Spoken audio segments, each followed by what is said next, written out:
শুরু হলো সব খবর যমুনা টেলিভিশনের নিয়মিত এই আয়োজনে আপনাদের স্বাগত জানাচ্ছি আমি মৌসুমী আহমেদ লোপা। দ্বিতীয়বারের মতো বসেছে বিএনপির সংসদীয় দলের সভা। বিকেল 4টায় সংসদ ভবনের সরকারি দলের সভাকক্ষে সংসদ নেতা ও প্রধানমন্ত্রী তারেক রহমানের সভাপতিত্বে বৈঠকটি শুরু হয়।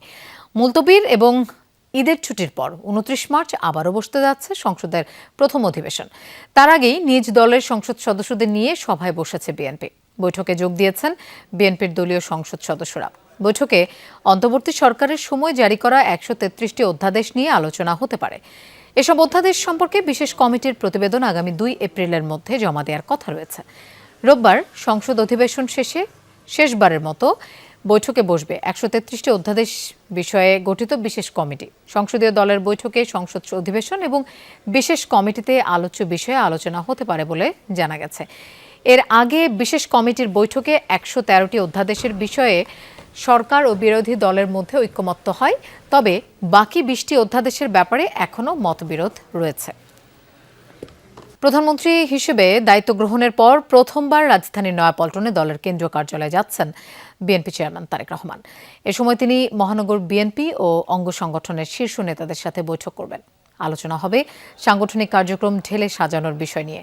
তারেক রহমানের নয়াপল্টন আসা উপলক্ষে সাজ সাজ রব নেতাকর্মীদের মাঝে। স্লোগানে স্লোগানে দলীয় প্রধানকে স্বাগত জানানোর প্রস্তুতি নিয়েছেন তারা। নেতাকর্মীদের দাবি সরকার ও দলকে আলাদা করে বিএনপিকে সাংগঠনিকভাবে শক্তিশালী করার, মেয়াদোত্তীর্ণ সব কমিটি বাতিল করে নতুন কমিটি করার।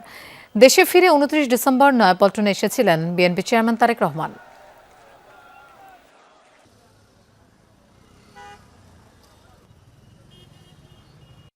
এই যে পল্টন ময়দানে উনি প্রধানমন্ত্রী আসতেছেন, এই আবেগ, অনুভূতি, ভালোবাসা ভাষায় প্রকাশ করার মতো না। আমরা নিপীড়ন নির্যাতন সহ্য করে আমরা এই পর্যন্ত দাঁড়িয়ে আছি একটি সুন্দর বাংলাদেশ করার প্রত্যয়ে। বিএনপির পার্টি অফিসে আসছেন, এটা আমাদের জন্য অনেক আনন্দের এবং অনেক খুশির। আমরা আশা করি যে তারেক রহমান বাংলাদেশের ইতিহাস সৃষ্টি করবে। দর্শক, এই বিষয়ে আমরা আরো জানবো। আমাদের সহকর্মী আরিফিন শাকিল আমাদের সাথে যোগ দিচ্ছেন। আরিফিন, প্রধানমন্ত্রী কখন যাবেন সেখানে, আনুষ্ঠানিকতা নিয়ে একটু জানতে চাই সেখানকার। এরই মধ্যে প্রধানমন্ত্রী তার যে সময়সূচি তা অতিবাহিত হয়েছে, অর্থাৎ 5টা নাগাদ তার আসার কথা ছিল। এখন যেহেতু 6টা এরই মধ্যে অতিবাহিত হয়েছে, ধারণা করা হচ্ছে 6:30 নাগাদ তিনি এসে এখানে পৌঁছাবেন। যেহেতু সংসদীয় দলের সভা ছিল, সেই সভার কাজ কিছুক্ষণ আগে শেষ হয়েছে, তাই ধারণা করা হচ্ছে হয়তো খানিক বাদে তিনি আসবেন। এরই মধ্যে নয়াপল্টনে কিন্তু বিএনপির প্রচুর নেতাকর্মী যারা তারা তাদের প্রিয় নেতাকে এক নজর দেখার জন্য, তার বক্তব্য শোনার জন্য তারা এসছেন। তিনি কি দিক নির্দেশনা দেন সেটি জানার জন্য তারা এসছেন, এবং সেই সঙ্গে বিএনপির সাংগঠনিক যেই গত নির্বাচনের পরবর্তীতে যেই স্থবিরতা, সেই স্থবিরতা কাটানোর জন্য সবগুলো অঙ্গ এবং সহযোগী সংগঠনের যেন কমিটি করা হয়, ঢেলে সাজানো হয়, সেরকম আহ্বান নেতাকর্মীদের পক্ষ থেকে রয়েছে। এবং সে ফলে নেতাকর্মীরা অধীর আগ্রহে অপেক্ষা করছেন যে তাদের প্রিয় নেতা কখন আসেন এবং কি নির্দেশনা দেন। এবং আমরা যতদূর জানতে পেরেছি যে সাংগঠনিক যে নেতৃবৃন্দ রয়েছেন তাদের সঙ্গে সুপার 5 যারা রয়েছেন, বিশেষ করে সভাপতি, সাধারণ সম্পাদক থেকে শুরু করে শীর্ষ 5 জন যে নেতারা রয়েছেন তাদের সঙ্গে তিনি একটি বৈঠক করবেন, এবং সেই বৈঠকে তিনি মূলত দলের পরবর্তী দিক নির্দেশনা সেগুলো দিবেন। এবং দীর্ঘদিন ধরে যেহেতু বিএনপির সাংগঠনিক কার্যক্রম একভাবে পরিচালিত হয়ে আসছে, কিন্তু সেই জায়গা থেকে অনেক নেতারা যারা সরকারের অংশ হয়েছেন, এমপি হয়েছেন, মন্ত্রী হয়েছেন, ফলে সেই জায়গাগুলোতে আলাদা করার জন্য, অর্থাৎ দলের নেতৃত্ব অন্যদেরকে দেওয়ার জন্য, অন্যদেরকে সুযোগ দেওয়ার জন্য, সেটি এক ধরনের বিএনপির সিদ্ধান্ত রয়েছে। দল এবং সরকারকে তারা আলাদা করবেন, এবং সেক্ষেত্রে দলের যে কাউন্সিল, বিএনপি কাউন্সিল, সেই কাউন্সিল এই বছরের শেষের দিকে অনুষ্ঠিত হওয়ার এক পরিকল্পনা করছে দলটি। এর পাশাপাশি এর আগে মূলত বিভিন্ন সাংগঠনিক যে জেলাগুলো রয়েছে সেগুলোর কমিটি করার বাধ্যবাধকতা রয়েছে। সেই সঙ্গে অঙ্গ এবং সহযোগী সংগঠন যেগুলো রয়েছে সেগুলোর বিষয়ে কমিটি করার কথা রয়েছে। সব মিলে যদি একটু আরেক দফা যদি বলি, খানিক বাদে তারেক রহমান এসে পৌঁছাবেন, এবং তিনি আসার পরপরই নেতাকর্মীদের তিনি স্বাগত জানাবেন, এবং সেই সঙ্গে দোতলায় রাজ্যের জন্য যে নির্ধারিত কক্ষ, সেই কক্ষে গিয়ে তিনি বক্তব্য রাখবেন। লোপা। আরফিন শাকিল, আপনাকে ধন্যবাদ আমাদের সাথে যোগ দেওয়ার জন্য। এমপিদের আবাসন বরাদ্দ নিয়ে আলোচনা হলো জাতীয় সংসদের কোর সংসদীয় কমিটির প্রথম বৈঠকে। চিফ হুইপ নুরুল ইসলাম মনি জানান 10 এপ্রিলের মধ্যে দেয়া হবে বরাদ্দ। জানান এমপিদের কাজের সুবিধার জন্য সংসদের কাছাকাছি তাদের আবাসন ব্যবস্থা করা হবে। সকল সদস্যরাই ক্রমান্বয়ে এই সুযোগ পাবেন, জানান চিফ হুইপ। তিনি বলেন, সংসদ অধিবেশনে অডিও বিভ্রাট এবং কারণ অনুসন্ধানে তদন্ত কমিটি গঠন করা হয়েছে। এই কমিটি ৩ এপ্রিল প্রতিবেদন জমা দেবে। আরও বলেন, সংসদের এই অধিবেশনেই জরুরি কিছু কমিটি করা হবে। এই বৈঠকে উপস্থিত ছিলেন বিরোধী দলীয় উপনেতা ডাক্তার আব্দুল্লাহ তাহের সহ কমিটির 11 জন সদস্য।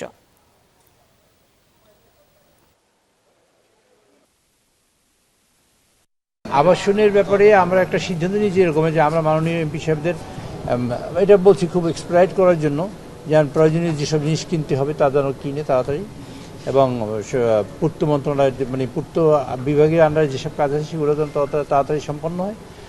এছাড়া যে আর অন্যান্য যেগুলো ছোটোখাটো জিনিস যা কিনতে হবে তা কিনে আমরা যেন 10 তারিখের মধ্যেই আমরা চেষ্টা করব বরাদ্দ দেওয়ার জন্য। ফিলিং স্টেশনগুলোতে অবৈধভাবে মজুত করা জ্বালানি তেল উদ্ধারের পর নড়েচড়ে বসেছে প্রশাসন। দেশের পাম্পগুলোতে তদারকি জোরদারে নিয়োগ দেয়া হচ্ছে কর্মকর্তাদের। এছাড়া তেল সরবরাহ নিশ্চিতে সারা দেশের 19টি ডিপোতে বিজিবি মোতায়েন করা হয়েছে। এদিকে রাজধানীতে সকাল থেকেই পাম্পগুলোতে যানবাহনের দীর্ঘ লাইন, অব্যবস্থাপনার অভিযোগ গ্রাহকদের। আর পাম্প সংশ্লিষ্টদের দাবি, অনেক যানবাহনে পর্যাপ্ত জ্বালানি থাকা সত্ত্বেও চালকরা ভিড় করছেন পাম্পে। এতেই বাড়ছে চাপ ও ভোগান্তি।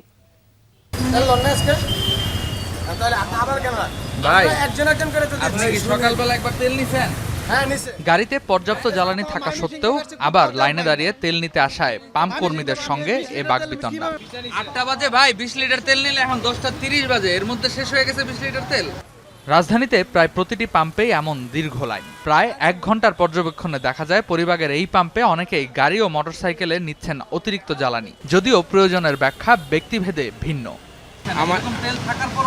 আমার এটাতে ভাই প্রচুর তেল খায়, আমার তেল হয়, এটাতে আপনার ইঞ্জিন ওভারহোলিং করা হয়েছে যে কারণে তেল প্রচুর খায়। আমার টোটাল 1500 টাকার তেল 1600 টাকার তেল ভরে, তার মানে আগে কিছু ছিল আর এখন নেওয়াতে ফুল হয়েছে। আমরা সপ্তাহে একবারই তেল ভরি, এটা যদি আমার বৃহস্পতিবার বা বুধবারও শেষ হয়ে যায় তখন আমি তেল ভরি না, আমি প্রতি শনিবারেই তেল ভরি। সরকারিভাবে রেশনিং নেই, পাম্পগুলোতে নিজেরাই তেল দিচ্ছে রেশনিং পদ্ধতিতে। লাইনে দাঁড়ানো সবাই যেন তেল পান, সেজন্যই এ সিদ্ধান্ত। 30 লিটার তেল আনে বা 40 লিটার 50 লিটার তেল আনে, মিনিমাম 30 থেকে 35 লিটার তেল প্রত্যেকটা গাড়িতেই আছে। 2-1টা গাড়ি হয়তো হাতে কোনো না থাকতে পারে, তারপরও আসে। ম্যাক্সিমাম কাস্টমারই এই গাড়িতে 20 লিটার তেল আপনি যা দেখেন যে ট্যাঙ্কি ফুল, বললাম তাদের অল্প একটু খালি হয়েছে, তারা এটাই নিতে আসে। আবার কেউ ঘন্টার পর ঘন্টা অপেক্ষা করছেন, আবার কেউ কয়েকটি পাম্প ঘুরে তেল না পেয়ে দাঁড়িয়েছেন আরেক পাম্পের লাইনে। তেল তো পাওয়া যাচ্ছে না, আমি তো বাটা থেকে আসছি, বাটার ওদিকে পাম্প বন্ধ, তো এটাতে নিলাম। পূর্বাচল গেছি, ওখানে বন্ধ, পরে একটা ট্রিপ নিয়ে এখানে আসছি, এখানে সিরিয়াল দেখি দিতে আছে, তেল দিতে আছে, যে কারণে এখানে আসছি। দুপুরের পর ডিপো থেকে তেলবাহী গাড়ি পৌঁছালে শুরু হয় সরবরাহ। তবে কিছু পাম্পে তেল মজুদ রাখার অভিযোগও আছে। এই পরিস্থিতি নিয়ন্ত্রণে প্রতিটি পাম্পে নজরদারির সিদ্ধান্ত নিয়েছে সরকার। প্রত্যেক পাম্পের তদারকিতে থাকবেন একজন কর্মকর্তা। ঢাকা ও চট্টগ্রাম মহানগরের পাম্পে কর্মকর্তা নিয়োগ দেবে বিপিসি। জেলা উপজেলায় কাজ করবেন জেলা প্রশাসক ও উপজেলা নির্বাহী কর্মকর্তারা। সরকারের এই সিদ্ধান্তকে স্বাগত জানিয়েছে চালক ও পাম্প সংশ্লিষ্ট সবাই। সরকারি এখানে একজন কর্মকর্তা দেওয়া হয়, সেক্ষেত্রে পাম্প মালিকেরাও দুর্নীতি করার সুযোগ পাবে না, এবং যারা গ্রাহক আছে তারাও সুষ্ঠুভাবে এবং ভালোভাবে তেলটা পাবে। অবশ্যই সরকারের এমন উদ্যোগ নিয়ে আমরা ধন্যবাদ জানাই সরকারকে, যে এরকম উদ্যোগ। কিন্তু আরেকটা জিনিস হচ্ছে, আমাদেরকে পর্যাপ্ত পরিমাণে যদি তেল দেয় তাহলে আমরা সাধারণ মানুষকে আসলে তেল দেওয়া সান্ত্বনা দিতে পারবো, এছাড়া কোনো পক্ষে সম্ভব না। গেল কয়েকদিন চট্টগ্রাম, সিলেট সহ দেশের বিভিন্ন পাম্পে মজুত করা তেল পাওয়া গেছে। নিয়মিত নজরদারি থাকলে এ মজুত ঠেকানো যাবে। প্রত্যাশা, অপেক্ষায় থাকা চালক আর পরিবহন সংশ্লিষ্টদের। রেদওয়ান আহমেদ, যমুনা নিউজ, ঢাকা। দর্শক, আমরা এই ব্যাপারে আরো জানবো। মতিঝিলে আছেন আমাদের সহকর্মী সুমাইয়া ঐশী, আমরা তার কাছে যাচ্ছি। ঐশী, আপনি অনেকগুলো পাম্পের খোঁজ খবর রেখেছেন, আপনি মতিঝিলে এই মুহূর্তে আছেন, কি অবস্থা দেখছেন তেল সরবরাহের? কোনো ধরনের অভিযোগ পেয়েছেন কিনা আপনি?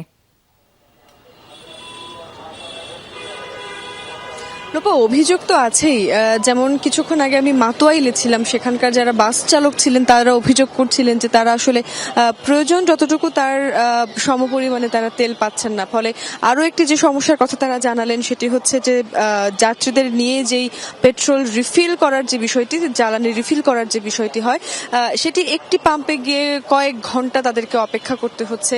অনেক সময় হয় যে পাম্প বন্ধ, ফলে বিভিন্ন পাম্পে ঘুরতে হচ্ছে। সেই জায়গা থেকে অনেকটা সময় সময়ও নষ্ট হচ্ছে, যাত্রীরাও অত্যন্ত অধৈর্য হয়ে পড়ছেন। এবং একই সঙ্গে কয়েকজন যাত্রীর সঙ্গে আমার কথা হয়েছিল কিছুক্ষণ আগে মাতোয়াইলে ঢাকায় ঢুকছে এমন একটি বাসের যাত্রীদের সঙ্গে।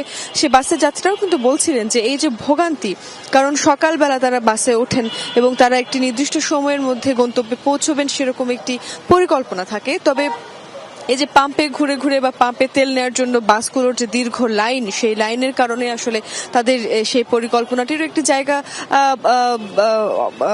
অগোছালো হয়ে যায়। একই সঙ্গে তারা বলছেন যে শারীরিক একটি চাপও সেখানে পড়ে। এখন যে পাম্পে আমি আছি মতিঝিলে, সেই পাম্পে সঙ্গে কথা বলে জানতে পারলাম যে অকটেন শেষ হয়ে গেছে, পেট্রোল শেষ হয়ে যাওয়ার পথে ডিজেল দেয়া হচ্ছে এখন। তবে আবারও যখন তাদের ডিপো থেকে গাড়িতে তেল আসবে তখন আসলে তারা আবারও দিতে পারবেন সেই অকটেন। এবং একই সঙ্গে আমরা কিছুক্ষণ আগেও অন্যান্য যে পাম্পগুলোতে ঘুরেছি, সেই পাম্পগুলোতে থেকে বলা হচ্ছে যে পাম্পের যতটুকু তেল নিয়মিত পরিসরে প্রয়োজন হয় তার চেয়ে অনেকটা কম তারা পাচ্ছেন, যেমনটি শুরু থেকে অভিযোগ ছিল। যেমন একটি পাম্পের সঙ্গে আমি কথা বলেছিলাম, সেখানে দৈনিক প্রায় 18,000 লিটার প্রয়োজন হয়, সেখানে তিনি সেই পাম্প আজকে পেয়েছে, আজকে বেলা 12টা থেকে 1টার মধ্যে তাদের ডিপো থেকে তেল ঢুকেছে, সেখানে 18,000 লিটারের জায়গায় তারা পেয়েছেন 9,000 লিটারের চেয়ে কিছুটা কম। ফলে এই যে অসামঞ্জস্য চাহিদার তুলনায় এবং একই সঙ্গে প্যানিক বাইং তো আছেই, এমনও হয়েছে কয়েকজন সঙ্গে কথা বলে জানতে পারলাম যে তাদের যতটুকু প্রয়োজন তার চেয়ে পুরোপুরি ট্যাঙ্কি, গাড়ির ট্যাঙ্কি ভর্তি বা বাইকের ট্যাঙ্কি ভর্তি করবার যেই একটি বিড়ম্বনা বা একটি প্যানিক বাইং, সেই জায়গা থেকেও কিন্তু এই সংকটে তৈরি হচ্ছে। ফলে সব জায়গা থেকে একটি সামঞ্জস্য এবং ধৈর্যের একটি প্রমাণ পাক বাংলাদেশের মানুষ, তেমনটি প্রত্যাশা সবার। ঐশী, আপনাকে ধন্যবাদ আমাদের সাথে যোগ দেওয়ার জন্য। জামালপুরে দীর্ঘ সময় ডিলার পয়েন্টের সামনে অপেক্ষা করেও তেল না পাওয়ায় সড়ক অবরোধ করে বিক্ষোভ করেছে মোটরসাইকেল চালকরা। সকালে শহরের জামালপুর টাঙ্গাইল আঞ্চলিক সড়কের পিটিআই মোড়ে জুই এন্টারপ্রাইজ ডিলার পয়েন্টের সামনে এই কর্মসূচি পালন করেন তারা। বিক্ষুব্ধরা জানান সকাল থেকে তেল নেয়ার জন্য লাইনে দাঁড়িয়েছিলেন শতাধিক মোটরসাইকেল চালক। দীর্ঘ সময় পার হলেও ডিলারের দোকান বন্ধ থাকায় তেল সরবরাহ হয়নি। এতে ক্ষুব্ধ হয়ে সড়ক অবরোধ করেন তারা। প্রায় 1.5 ঘন্টা সড়কের উভয় পাশে যান চলাচল বন্ধ থাকে। খবর পেয়ে পুলিশ ও জেলা প্রশাসনের কর্মকর্তারা ঘটনাস্থলে পৌঁছে পরিস্থিতি নিয়ন্ত্রণে আনেন। এ সময় ডিলার পয়েন্টের মালিককে 50,000 টাকা জরিমানা করে মজুদ থাকা 2,500 লিটার তেল বিক্রির ব্যবস্থা করে দেন। স্টক রেজিস্টারে তাদের দেখা যাচ্ছে যে এখানে কোনো তেল নাই, শূন্য, পেট্রোলের কোনো তেল নাই। তারপরে আমরা তাদের যে ড্রামগুলো আছে এগুলো চেক করে দেখি যে প্রায় 12টার মতো ড্রাম, আনুমানিক কম করে হলেও 2,500 লিটার পেট্রোল এখানে মজুদ আছে। এই কারণে তাদেরকে ভোক্তা অধিকার সংরক্ষণ আইন 2009 সালের যে আইনটা আছে, এই আইনে তাদেরকে 50,000 টাকা জরিমানা করা হয়েছে। আবারও বদল হচ্ছে পুলিশের পোশাক, বেছে নেওয়া হবে অতীতের ঐতিহ্যবাহী যে কোনো একটি। রাজশাহীতে এই কথা জানালেন স্বরাষ্ট্রমন্ত্রী সালাউদ্দিন আহমেদ। সকালে সারদায় পুলিশ একাডেমিতে অনুষ্ঠিত 43তম বিসিএস সহকারী পুলিশ সুপারদের সমাপনী কুচকাওয়াজ অনুষ্ঠানে যোগ দেন তিনি। এ সময় পুলিশ বাহিনীকে ধ্বংস করার জন্য আওয়ামী লীগকে দোষারোপ করেন মন্ত্রী। তিনি জানান, স্বাধীন ও শক্তিশালী পুলিশ সংস্কার কমিশন গঠনে কাজ করছে সরকার। গৌরব ও শৃঙ্খলার আবহে রাজশাহীর সারদায় পুলিশ একাডেমিতে অনুষ্ঠিত হল 43তম বিসিএস সহকারী পুলিশ সুপারদের সমাপনী কুচকাওয়াজ। নজর কেড়েছে তাদের পরা নতুন পোশাক। অনুষ্ঠানে প্রধান অতিথি হিসেবে যোগ দেন স্বরাষ্ট্রমন্ত্রী সালাউদ্দিন আহমদ। বলেন, নতুন পোশাক নিয়ে পুলিশ সদস্যদের অসন্তোষ দেখা গেছে, তাই পরিবর্তনের কথা ভাবছে সরকার। বর্তমানের যে পোশাক, এই পোশাকে পুলিশ বাহিনী সন্তুষ্ট নয়, সুতরাং যাতে আমাদের আগের ঐতিহ্যমণ্ডিত যে কোনো একটি পোশাক বাংলাদেশ পুলিশ বাহিনী পায়, সেজন্য সরকারের সর্বোচ্চ মহলে আমরা আলোচনা করে একটি সিদ্ধান্ত দেব ইনশাআল্লাহ। স্বরাষ্ট্রমন্ত্রী বলেন, সরকারি প্রতিষ্ঠানগুলোর মতো পুলিশকেও ধ্বংস করেছে ফ্যাসিবাদী সরকার, সেখান থেকে বাহিনীকে ঘুরে দাঁড়াতে হবে। জানান, স্বাধীন ও শক্তিশালী পুলিশ সংস্কার কমিশন গঠনে কাজ চলছে। পুলিশ বাহিনীকে দলীয় প্রভাবমুক্ত করে একটি আধুনিক, সেবাধর্মী ও মানবিক সংস্থায় রূপান্তর করাই আমাদের মূল লক্ষ্য।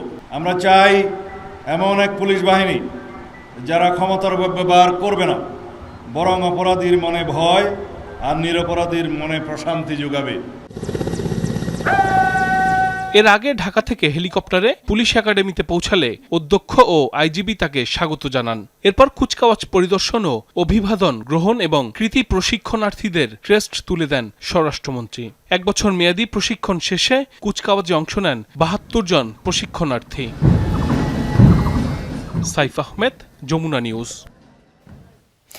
বেসরকারি মেডিকেল কলেজগুলোর অনিয়মের বিরুদ্ধে কঠোর ব্যবস্থা নেওয়ার হুঁশিয়ারি দিয়েছেন স্বাস্থ্য ও পরিবার কল্যাণ প্রতিমন্ত্রী ডক্টর এম এ মোহিত। ছুটির দিনের দুপুরে মন্ত্রণালয়ে হাজির হন প্রতিমন্ত্রী। মন্ত্রণালয়ে উপস্থিত হয়ে বেসরকারি মেডিকেল কলেজগুলোর ফাইল পর্যালোচনা করার সময় একের পর এক ভয়ঙ্কর অনিয়ম ধরা পড়ে তার চোখে। দুপুরে সচিবালয়ে এক ভিডিও বার্তা দেন স্বাস্থ্য প্রতিমন্ত্রী ডক্টর এম এ মোহিত। তিনি বলেন, এমন কিছু মেডিকেল কলেজের ফাইল সামনে এসেছে যারা বিন্দুমাত্র নিয়মনীতির তোয়াক্কা করছে না। বছরের পর বছর বলার পরও তারা শিক্ষা প্রতিষ্ঠানের বদলে ব্যবসায়িক প্রতিষ্ঠানের মতো কার্যক্রম চালাচ্ছে। অনেক কলেজের নিজস্ব জমি আমানতের দলিলপত্রও নেই। তিনি বলেন, অনুমোদন ছাড়াই চলছে অনেকগুলো প্রতিষ্ঠান, যেখানে রোগী তো দূরের ব্যাপার, হাসপাতালও নেই। সেখানে ভর্তি হওয়া শিক্ষার্থীরা কিভাবে চিকিৎসক হিসেবে গড়ে উঠবে এমন প্রশ্ন তোলেন তিনি। প্রতিমন্ত্রী বলেন, প্রতিটি বেসরকারি মেডিকেল কলেজকে একটি মিনিমাম স্ট্যান্ডার্ড বজায় রাখতে হবে।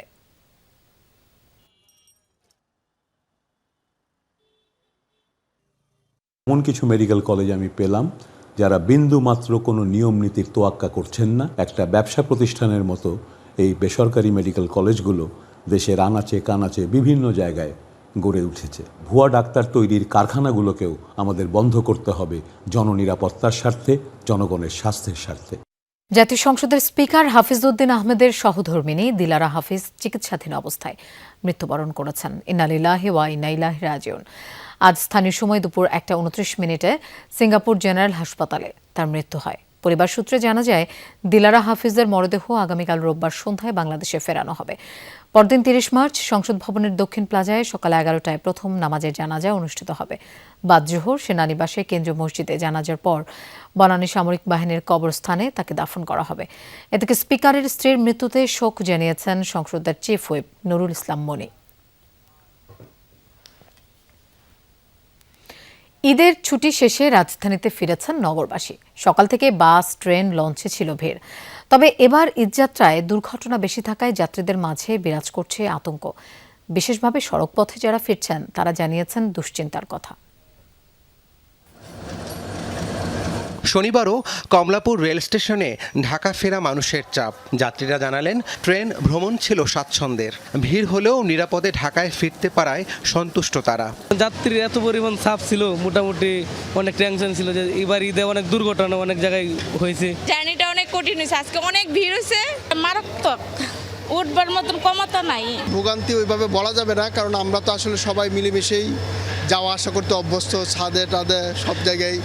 এদিকে ঢাকামুখী গাড়ির চাপ দেখা গেছে রাজধানীর বিভিন্ন বাস টার্মিনালেও। নির্বিঘ্ন ছিল সড়কপথের যাত্রাও। আমরা খুব সুস্থভাবে আইছি, কোনো সমস্যা হয়নি। খুবই ভালো হয়েছে, গেছি আইছি খুব ভালোভাবে। বাসে আসছি 1200 টাকা ভাড়া, 1400 টাকা পর্যন্ত দেওয়া লাগছে। তবে ঈদযাত্রায় দুর্ঘটনা বেশি থাকায় যাত্রীদের মাঝে দেখা গেছে উৎকণ্ঠা।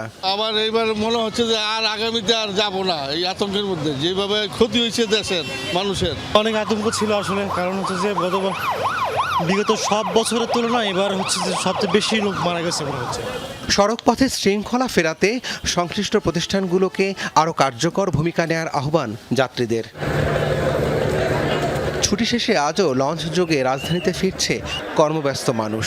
সকালে দেশের বিভিন্ন গন্তব্য থেকে সদরঘাটে এসে পৌঁছায় লঞ্চগুলো, তাই সদরঘাটে ঢাকায় ফেরত যাত্রীর চাপ ছিল বেশি। একই চিত্র চাঁদপুর ও ভোলার লঞ্চঘাটে। ভোগান্তি ছাড়াই ঢাকায় ফিরেছেন মানুষজন। ঈদের লম্বা ছুটি কাটিয়ে চিরচেনা শহরে ফিরছেন সবাই। রাব্বি সিদ্দিকী, যমুনা নিউজ, ঢাকা। দর্শক, সংসদীয় সরকারি দলের সভা শেষে এই মুহূর্তে কথা বলছেন চিফ হুইপ নুরুল ইসলাম মনি। আমরা সরাসরি সেখানে চলে যাচ্ছি।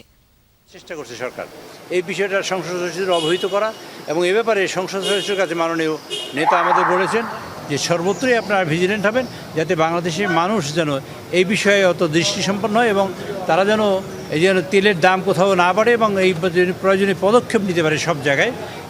জেলা প্রশাসক অন্যান্য প্রশাসনের সাথে সমন্বয় করে এই কাজটি যাতে করতে পারে, তার জন্য তিনি একটা নির্দেশ দিয়েছেন যে যাতে কোনো রকম কোনো অসুবিধা না হয়।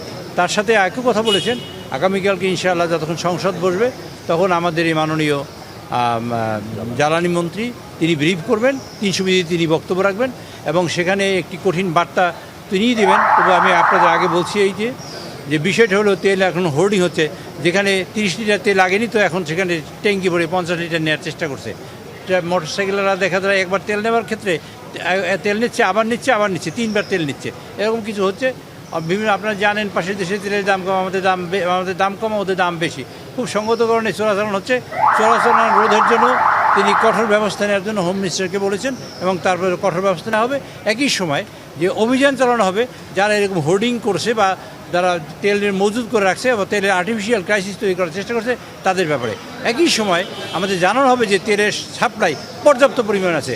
2 লক্ষ মেট্রিক টনের তেলের জাহাজ ইতিমধ্যে ঘাটে লেগেছে, আর আরও 2 লক্ষ মেট্রিক টনের জাহাজ ইতিমধ্যে লোড হয়েছে, তার অচিরেই বাংলাদেশে এসে পৌঁছবে। কাজে তেলের কোনো সাপ্লাইয়ের কোনো ঘাটতি নেই, কিন্তু ঘাটতি আর্টিফিশিয়ালি তৈরি হয়েছে কিছু মিডিয়ার কারণে এবং কিছু মানুষ অতিউৎসাহিত, কিছু চোরাচালানিদের কারণে। কাজে এটা যাতে না হয় তার প্রয়োজনীয় ব্যবস্থা নেওয়ার জন্য আজকে এই সিদ্ধান্ত গৃহীত হয়েছে এবং এই আলোচনা হয়েছে। তৃতীয়ত আলোচনা হয়েছে যে আমাদের যোগাযোগ মন্ত্রী মহোদয় তিনি ওখানে বলেছেন যে আমাদের একটা দুঃখজনক ঘটনা, যেটা বাস দুর্ঘটনায় নিপতিত হয়েছে, একই সাথে ট্রেনে দুর্ঘটনা ঘটেছে। তো বাস কেন দুর্ঘটনা ঘটেছে সে ব্যাপারে কী পদক্ষেপ নিয়েছে সে ব্যাপারে আলোচনা হয়েছে। ট্রেন দুর্ঘটনার ব্যাপারে ভবিষ্যতে যাতে এরকম না হয় তার জন্য কি করা হবে সে ব্যাপারে এই ব্যাপারে আলোচনা হয়েছে। এছাড়াও সংসদীয় কার্যক্রম এবং অন্যান্য অনেক বিষয়ে কথা হয়েছে। প্রধানমন্ত্রী মাননীয় সংসদ নেতা দিক নির্দেশনামূলক বক্তব্য রেখেছেন এবং আগামীকালকেও আমাদের এই আজকে অ্যাডজন হয়েছে, আগামীকালকেও 1:30টার সময় আমরা আবার এই বিষয় নিয়ে বসবো এবং সংসদকে ব্রিফ করা হবে। মাননীয় নেতা যেটা করেছেন সেটা হলো এই প্রথমবারের মতন বাংলাদেশে মন্ত্রীদের বাধ্য করেছেন সংসদ সদস্যদের অবহিত করার জন্য এবং সংসদ সদস্যরা অবহিত হয়ে তারা তাদের সংসদে কথা বলতে পারেন, একই সাথে তারা তারা মেজার নিতে পারেন তার নির্দিষ্ট নিজ নিজ এলাকায়, সে ব্যবস্থা তিনি করেছেন। এবং এই দর্শক, সরকারি দলীয় সংসদীয় সভা শেষে কথা বলছিলেন সংসদের চিফ হুইপ নুরুল ইসলাম মনি। আমরা সরাসরি সেখানে ছিলাম। যাচ্ছি পরের খবরে। বর্তমানে সবচেয়ে বড় চ্যালেঞ্জ হলো প্রকৃত মুক্তিযোদ্ধা ও রাজাকারের সঠিক তালিকা প্রণয়ন। তবে জাতীয় ঐক্যের ভিত্তিতে স্বচ্ছ ও গ্রহণযোগ্য তালিকা প্রকাশের প্রতিশ্রুতি দিয়েছেন মুক্তিযুদ্ধ বিষয়ক মন্ত্রী আহমেদ আজম খান। দুপুরে দক্ষিণ সিটির নগর ভবনে মুক্তিযোদ্ধাদের সম্মাননা প্রদান অনুষ্ঠানে এই প্রতিশ্রুতি দেন তিনি। জানান, প্রকৃত মুক্তিযোদ্ধাদের জন্য বিনামূল্যে চিকিৎসা সুবিধা, পুনর্বাসন ও ভাতা বৃদ্ধির বিষয়ে মন্ত্রণালয় কাজ করছে। তিনি বলেন, দেশে স্বাধীনতা একবারই এসেছে। 90 ও 24-এর গণ অভ্যুত্থান গুরুত্বপূর্ণ অর্জন হলেও স্বাধীনতার সাথে মেলালে বিপর্যয় তৈরি হবে। অন্যদিকে মেয়র নির্বাচিত হলে দক্ষিণ সিটির অসচ্ছল মুক্তিযোদ্ধাদের দায়িত্ব সিটি কর্পোরেশন নেবে, এমনটা জানিয়েছেন প্রশাসক আব্দুস সালাম।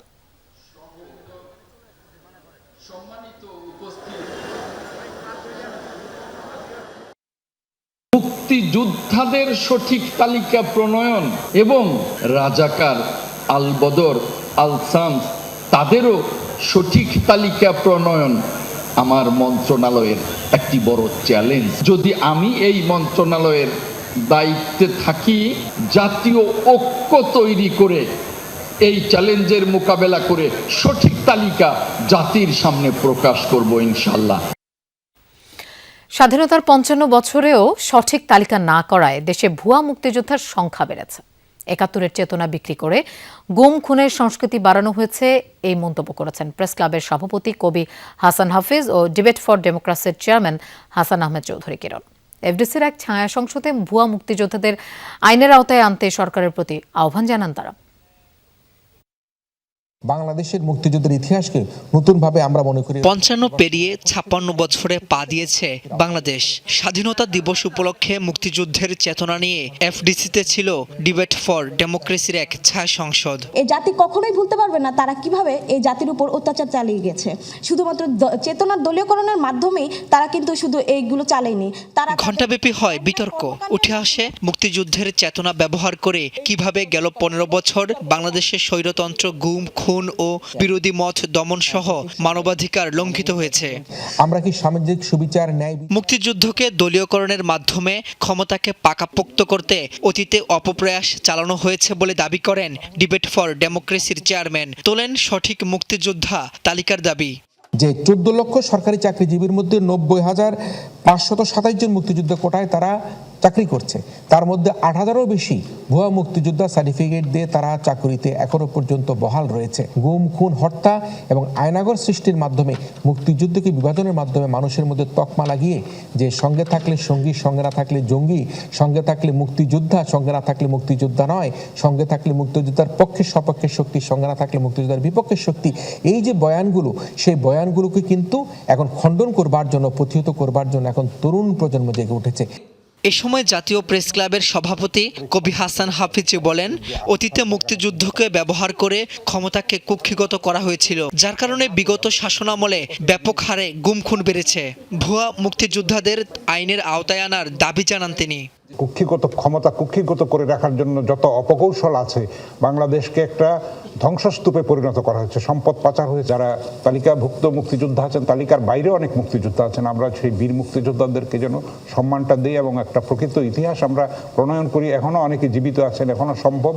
বৈষম্যহীন, সাম্য, গণতান্ত্রিক ও মানবিক বাংলাদেশ গড়তে সরকারের প্রতি আহ্বান জানান ছায়া সংসদের বক্তারা। অত্যন্ত গুরুত্বপূর্ণ একটি শিক্ষা প্রতিষ্ঠান। রাব্বি হোসেন, যমুনা নিউজ, ঢাকা। কাঠমান্ডুতে মহান স্বাধীনতা ও জাতীয় দিবস উদযাপন করেছে বাংলাদেশ দূতাবাস। অনুষ্ঠানে দুদেশের বন্ধুত্বপূর্ণ সম্পর্ক সুদৃঢ় করার অঙ্গীকার ব্যক্ত করেন নেপালে নিযুক্ত বাংলাদেশের রাষ্ট্রদূত শফিকুর রহমান। শুক্রবার কাঠমান্ডুর রেডিসন হোটেলে আয়োজিত এই সংবর্ধনা অনুষ্ঠানে প্রধান অতিথি ছিলেন নেপালের উপরাষ্ট্রপতি রামসহায় প্রসাদ যাদব। অনুষ্ঠানে বীর মুক্তিযোদ্ধাদের প্রতি শ্রদ্ধা জানিয়ে রাষ্ট্রদূত শফিকুর রহমান বলেন, বাণিজ্য, বিনিয়োগ ও জ্বালানি সহ বিভিন্ন খাতে নেপালের সঙ্গে দ্বিপাক্ষিক সম্পর্ক জোরদারে সরকার প্রতিশ্রুতিবদ্ধ। এ সময় তিনি নেপালের নবগঠিত সরকারকে অভিনন্দন জানান। তারেক রহমানের নেতৃত্বে বাংলাদেশের নতুন সরকারের উন্নয়ন পরিকল্পনা এবং আন্তর্জাতিক সহযোগিতার বার্তা তুলে ধরেন। কেক কাটা, নৈশভোজের মাধ্যমে শেষ হওয়া এই আয়োজনে নেপালের মন্ত্রিপরিষদ সদস্য, 25 দেশের রাষ্ট্রদূত সহ প্রায় 380 জন অতিথি উপস্থিত ছিলেন। ঝিনাইদহের শৈলকুপায় বজ্রপাতে 2 কৃষকের মৃত্যু হয়েছে। এই ঘটনায় আহত হয়েছে 4 জন। দুপুরে উপজেলার খড়িবাড়িয়া গ্রামের দক্ষিণ মাঠে এই ঘটনা ঘটে। স্থানীয়রা জানায়, সমীর বিশ্বাস তার বাবার সাথে মাঠে পেঁয়াজ তোলার কাজ করছিলেন। একই সময়ে পাশের ক্ষেতে কাজ করছিলেন অপু বিশ্বাস সহ আরও কয়েকজন। হঠাৎ বজ্রপাত হলে তারা গুরুতর আহত হন। দ্রুত উপজেলার স্বাস্থ্য কমপ্লেক্সে নেওয়া হলে কর্তব্যরত চিকিৎসক সমীর ও অপুকে মৃত ঘোষণা করেন। আহতদের মধ্যে 2 জন হাসপাতালে চিকিৎসাধীন রয়েছে। এদিকে পঞ্চগড়ের বিভিন্ন এলাকায় শিলাবৃষ্টি ও কালবৈশাখী ঝড়ে 1 জন নিহত এবং 2 জন আহত হয়েছে। নিহতের বাড়ি সদর উপজেলার চানপাড়া এলাকায়। ঝড়ের সময় ঘরের উপর গাছ পড়ে তার মৃত্যু হয়েছে। এছাড়া ধাক্কামারা ইউনিয়নের স্টেশন এলাকায় ভবনের দেয়াল ভেঙে স্বামী স্ত্রী আহত হন। পরে তাদের আধুনিক সদর হাসপাতালে নিয়ে যায় স্থানীয়রা। এছাড়া বৈশাখী ঝড় ও শিলাবৃষ্টিতে ঘরবাড়ি, মৌসুমি ফল, রবি শস্য সহ ফসলের ব্যাপক ক্ষয়ক্ষতি হয়েছে। কক্সবাজারের টেকনাফ সংলগ্ন নাফ নদী থেকে মাছ ধরা 3টি ট্রলার সহ 13 জেলেকে ধরে নিয়ে গেছে আরাকান আর্মি। সকাল 7টার দিকে নাইখংদিয়া এলাকার মাছ আহরণের সময় তাদের ধরে নিয়ে যাওয়া হয়। বিজিবি জানায়, জেলেদের ফেরত আনার বিষয়ে তৎপরতা চলছে। সীমানা লঙ্ঘনের অভিযোগে গত 1.5 বছরে 4 শতাধিক জেলেকে ধরে নিয়ে গেছে আরাকান আর্মি, যাদের মধ্যে প্রায় 2.5 শতাধিক জেলেকে ফিরিয়ে আনা হয়েছে। সবশেষ গত 16 ফেব্রুয়ারি ফেরত আসেন 73 জেলে। আরও 32টি ট্রলার এবং 172 জন জেলে রাখাইন রাজ্যের কারাগারে আটকা। আগামী বর্ষা মৌসুমে ডেঙ্গুর প্রকোপ বাড়ার আগেই প্রতিরোধে প্রয়োজনীয় ব্যবস্থা গ্রহণ করা হবে, এমনটাই জানিয়েছেন ঢাকা উত্তর সিটির প্রশাসক শফিকুল ইসলাম খান। শনিবার রাজধানীর রেসিডেন্সিয়াল মডেল স্কুল মাঠে মশক নিধন কার্যক্রম উদ্বোধন করেন তিনি। বলেন, পরিচ্ছন্ন গ্রিন সিটি উপহার দিতে নগরবাসীকেও এগিয়ে আসতে হবে। শিক্ষা প্রতিষ্ঠানের ক্যাম্পাস থেকেই ডেঙ্গু প্রতিরোধে মশক নিধন কার্যক্রম শুরু হয়েছে জানান প্রশাসক। এ সময় নগরবাসীর মাঝে ডেঙ্গু সহ বিভিন্ন পানিবাহিত রোগ নিয়ে সচেতনতামূলক প্ল্যাকার্ড প্রদর্শন করা হয়। এতে সিটি কর্পোরেশনের কর্মকর্তা ছাড়াও অংশ নেয় কয়েকশো শিক্ষার্থী। সামনে বর্ষা, ডেঙ্গুর আবির্ভাব হবে, এর আগেই থেকে আমাদের কিছু প্রস্তুতি গ্রহণ করা উচিত। আমি প্রশাসক হিসাবে কিংবা অন্যান্য কর্মকর্তা যারা আছেন, আপনারা যদি সহযোগিতা না করেন, চাইলে হয়তোবা আমরা সকল সমস্যা একসাথে সমাধান করতে পারবো। তা আমি মনে করি সকলকে একটু এগিয়ে আসতে হবে। যেমনিভাবে আজকে আপনারা এগিয়ে আসছেন, আশা করব অন্যান্য স্কুল কলেজ যারা আছে সবাই আমাদেরকে সহযোগিতা করবে।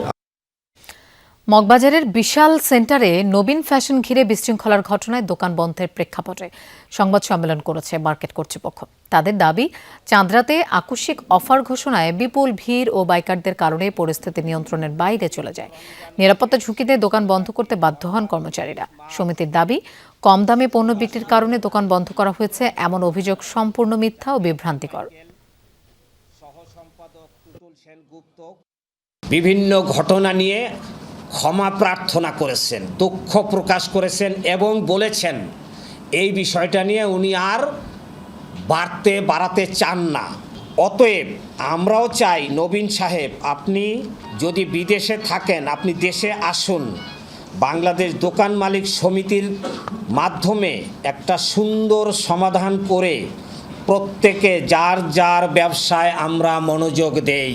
টাঙ্গাইলের কালিহাতীতে ট্রেনে কাটা পড়ে নিহতদের জানাজা ও দাফন সম্পন্ন হয়েছে। বাদ জোহর জানাজার পর গ্রামের বাড়ি গাইবান্ধার সাদুল্লাপুরের নিজ পাড়া এলাকায় পারিবারিক কবরস্থানে তাদের সমাহিত করা হয়। নিহতরা হলেন নার্গিস আক্তার, তার ছেলে নীরব, নার্গিসের বেআইন দোলা বেগম, সুলতান মাহমুদ এবং তার চাচাতো বোন রিফারিসা। তাদের মৃত্যুতে এলাকায় নেমে এসেছে শোকের ছায়া। নিহতদের বাড়িতেও চলছে শোকের মাতম।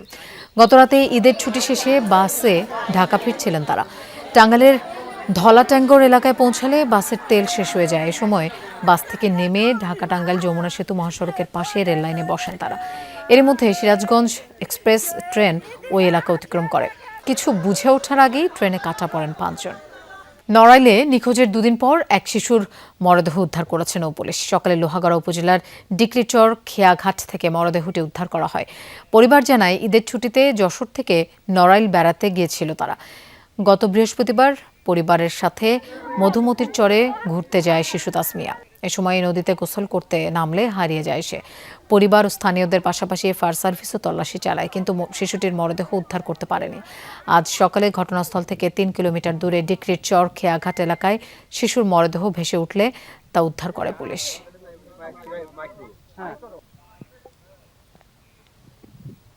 রাজবাড়ীর গোয়ালন্দের দৌলতদিয়া ঘাটে 4র্থ দিনের মতো উদ্ধার অভিযান পরিচালনা করেছে ফায়ার সার্ভিস। সকাল থেকে সন্ধ্যা পর্যন্ত উদ্ধার কার্যক্রম চালায় তাদের ডুবুরি দল। এতে অংশ নেয় বিআইডব্লিউটিএ, কোস্টগার্ড, নৌবাহিনীর সদস্যরা। প্রথমেই বিআইডব্লিউটিএর টাকবোটের মাধ্যমে দৌলতদিয়ার 3 নম্বর ফেরিঘাটের পন্টন অন্যত্র সরিয়ে নেওয়া হয়।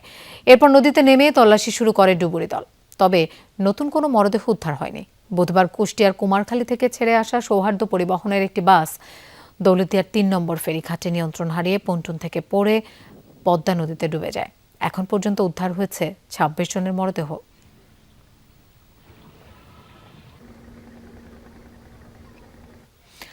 একটি অটোরিকশার লোভে বন্ধুকেই খুন করল বন্ধু। প্রাণে মারার আগে 2 বন্ধু মিলে অটোরিকশায় ঘুরেও বেরিয়েছেন। হত্যার পর মাথা বিচ্ছিন্ন করে মরদেহ ফেলে দেওয়া হয় নদীতে। নিহত রফিক মিয়ার দেহ উদ্ধার হলেও মেলেনি মাথার সন্ধান। মানিকগঞ্জের এই ঘটনায় বন্ধু রিপন সহ 3 জনকে গ্রেফতার করেছে পুলিশ। পিবিআই বলছে, পরিকল্পিতভাবেই এই হত্যাকাণ্ড ঘটানো হয়।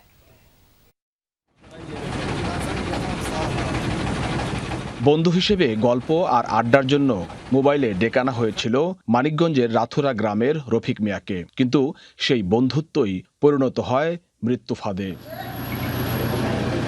অটোরিকশা ছিনতাইয়ের উদ্দেশ্যে রফিককে হত্যার পরিকল্পনা করে ঘনিষ্ঠ বন্ধু রিপন মিয়া।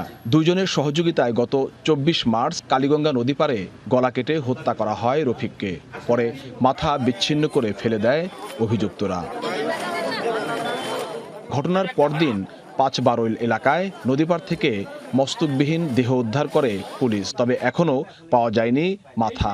ঘটনার পর তদন্তে নামে পিবিআই। প্রযুক্তির সহায়তায় শনাক্ত করা হয় জড়িতদের। পানিতে ফেলে দিয়েছে এই কথা বললেও কিন্তু তারা পরে স্বীকার করে যে হলো হাতুড়ি এবং তাদের বাড়ি আছে, এবং আমরা একটু তাদের এই 2টি আলামতি আমরা উদ্ধার করতে সমর্থ হয়েছি, এবং প্রথমে তো আমরা অটোটা উদ্ধার করি।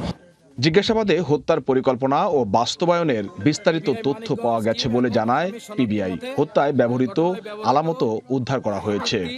রিপনের সঙ্গে বিস্তারিত জিজ্ঞাসাবাদ হয়। ব্যাপক জিজ্ঞাসাবাদ করার পরে সে স্বীকার করে যে তার সঙ্গে এই হত্যাকাণ্ডের সঙ্গে সে সম্পৃক্ত, এবং তার সঙ্গে আরও 2 জন ছিল, তার নাম আরমান এবং সজীব। এবং আরমান এবং সজীব এরাও তার এই শ্বশুরবাড়ি এলাকার তার পূর্ব পরিচিত। নৃশংস এই হত্যাকাণ্ডে এলাকায় চাঞ্চল্যের সৃষ্টি হয়েছে। আসামিদের সর্বোচ্চ শাস্তির দাবি স্বজনদের। এই পেলে যে নরেজেন মাইরা গাড়ি নিয়ে যাবে এই গাড়ির জন্যে, এটা কেউ কল্পনা করছিল না। আমি কঠিন বিচার চাই। পরিবারটা খুবই নিঃস্ব, এদের খাট জায়গায় থাকে, অটোর উপরে নির্ভর করে তাদের সংসার পরিচালনা করে। হত্যার পর অটোরিকশাটি বিক্রি করা হয় ধামরাইয়ের কালামপুরে। মূল অভিযুক্ত রিপন পেশায় রাজমিস্ত্রি, তার বিরুদ্ধে মাদক ও মারামারি সহ একাধিক মামলা রয়েছে। বিএম খোরশেদ, যমুনা নিউজ, মানিকগঞ্জ। থাইল্যান্ডে এএফসি অনূর্ধ্ব-20 নারী এশিয়ান কাপের মিশন শুরু করতে যাচ্ছে বাংলাদেশ। মাঠের লড়াই শুরুর আগে আজ থাইল্যান্ডে দলের টিম হোটেলে খেলোয়াড়দের সঙ্গে দেখা করে শুভকামনা জানিয়েছেন বাফুফে সভাপতি তাবিথ আউয়াল। আসন্ন এএফসি অনূর্ধ্ব-20 নারী এশিয়ান কাপ 2026কে সামনে রেখে এখন থাইল্যান্ডে অবস্থান করছে লাল সবুজের প্রতিনিধিরা। শনিবার সকালে খেলোয়াড় ও কোচিং স্টাফদের সাথে কুশল বিনিময় করেন বাফুফে সভাপতি। এ সময় তিনি পুরো স্কোয়াডকে ফেডারেশনের পক্ষ থেকে অভিনন্দন জানান এবং আত্মবিশ্বাসের সাথে খেলার পরামর্শ দেন। এশিয়ার শক্তিশালী দলগুলোর বিপক্ষে বাংলাদেশের মেয়েদের সামর্থ্যের প্রমাণ দিতে খেলোয়াড়দের উৎসাহিত করেন তাবিথ আউয়াল। মূলত ফুটবলারদের মনোবল চাঙ্গা করতেই এই ঝটিকা সফর করেন তিনি। 1 মাস পূর্ণ হলো মধ্যপ্রাচ্য যুদ্ধ পরিস্থিতির। কূটনৈতিক প্রচেষ্টা সত্ত্বেও থামেনি হামলা পাল্টা হামলা। সৌদি আরবের মার্কিন ঘাঁটিতে ইরানের হামলায় আহত হয়েছে 12 সেনা, ক্ষতিগ্রস্ত কয়েকটি রিফুয়েলিং এয়ারক্রাফট। যৌথ অভিযানের টার্গেট হয়েছে ইরানের পরমাণু স্থাপনা, ইস্পাত কারখানা ও পানি গবেষণা কেন্দ্র। উত্তপ্ত লেবাননও। দক্ষিণাঞ্চলীয় সীমান্তে ইসরায়েলি সেনাদের লক্ষ্য করে 24 ঘণ্টায় 82 দফায় অভিযান চালিয়েছে হিজবুল্লাহ। ধ্বংস করেছে 2টি মার্কাভা ট্যাঙ্ক।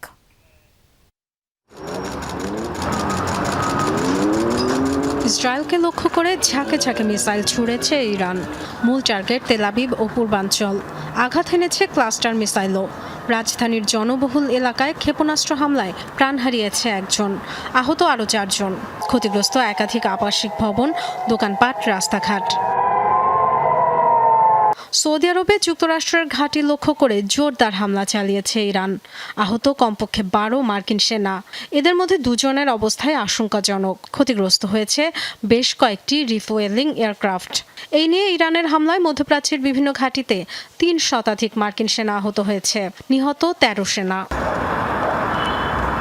ইরানের ছোড়া মিসাইলে আক্রান্ত হয়েছে সংযুক্ত আরব আমিরাতও। আবুধাবিতে আহত হয়েছে 5 ভারতীয়। বাহরাইনে দফায় দফায় বাজতে শোনা যায় সতর্কতা সাইরেন। মিসাইলের আঘাতে আগুন ধরে যায় 2টি স্থাপনায়। ইরানি অভিযান অব্যাহত রেখেছে যুক্তরাষ্ট্র ও ইসরায়েল। 2টি পরমাণু স্থাপনা ও একাধিক ইস্পাত কারখানার পর বড় ধরনের হামলার শিকার তেহরানের খন্দাব পানি গবেষণা কেন্দ্র। জানজানে যুক্তরাষ্ট্র ও ইসরায়েলের যৌথ হামলায় নিহত হয়েছে 5 জন, আহত 7 জন।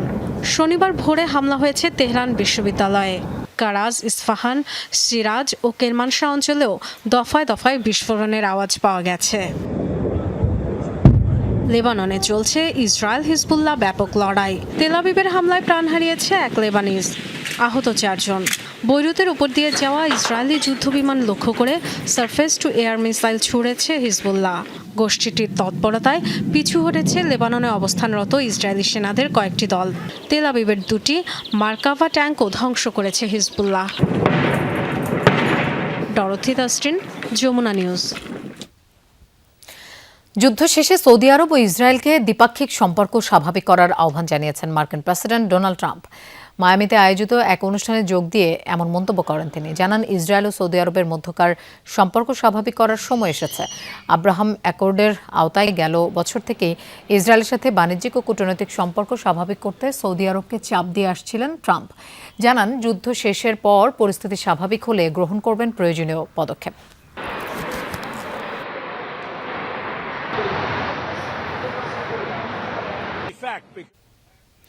ইরান ও লেবাননের প্রতি সংহতি জানিয়ে বিশাল জনসভা করল ইয়েমেনের হুতি সমর্থকরা। শুক্রবার রাজধানীর সাবিন স্কয়ারে জড়ো হয় হাজার হাজার সমর্থকরা। যুক্তরাষ্ট্র ও ইসরায়েল ইরানের চলমান সংঘাতের 1 মাস পূর্ণ হওয়ার প্রেক্ষাপটে হয় এই সমাবেশ। অংশগ্রহণকারীরা ফিলিস্তিন ও ইরানের পতাকা নাড়িয়ে স্লোগান দেন। অবিলম্বে ইরানে হামলা বন্ধের দাবি জানান তারা। কেউ কেউ সংঘাত বাড়লে ইরানের পাশে দাঁড়ানোর প্রতিশ্রুতিও দেন।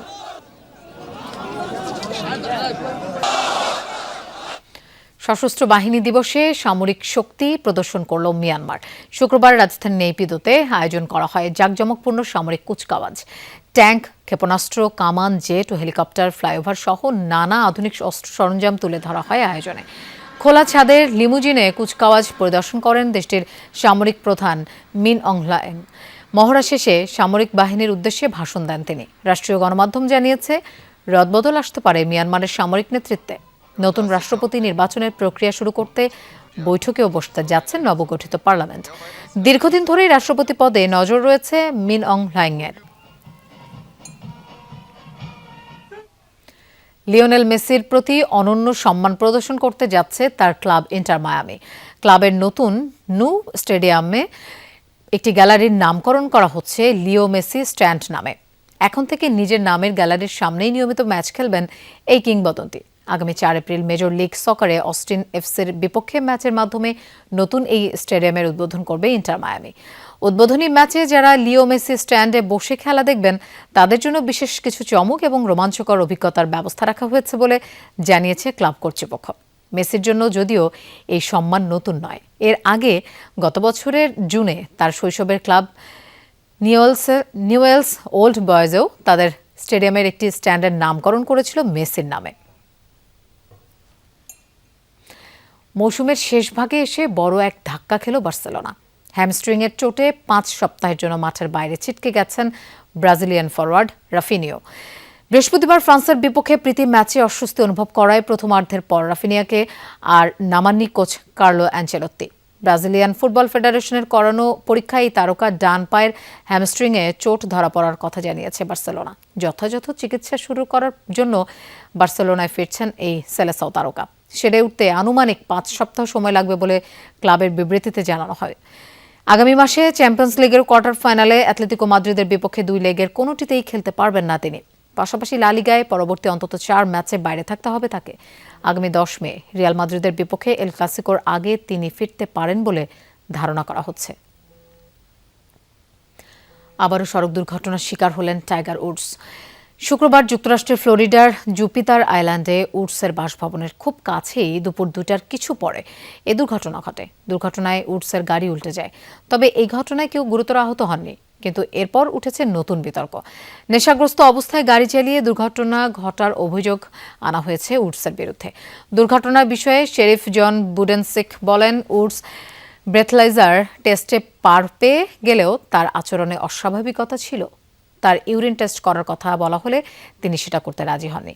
এই অসহযোগিতার কারণে তার বিরুদ্ধে নেশাগ্রস্ত অবস্থায় গাড়ি চালানো, সম্পত্তির ক্ষতি করা এবং আইনসম্মত পরীক্ষায় অস্বীকৃতি জানানোর অভিযোগে তাকে গ্রেফতার করা হয়। ব্রিটিশ সংবাদ মাধ্যম গার্ডিয়ান বলছে, কয়েক ঘন্টা হাজতে থাকার পর জামিনে মুক্তি পান উডস। দর্শক, এই ছিল সব খবরের আয়োজনে। এতক্ষণ সাথে থাকার জন্য ধন্যবাদ সবাইকে।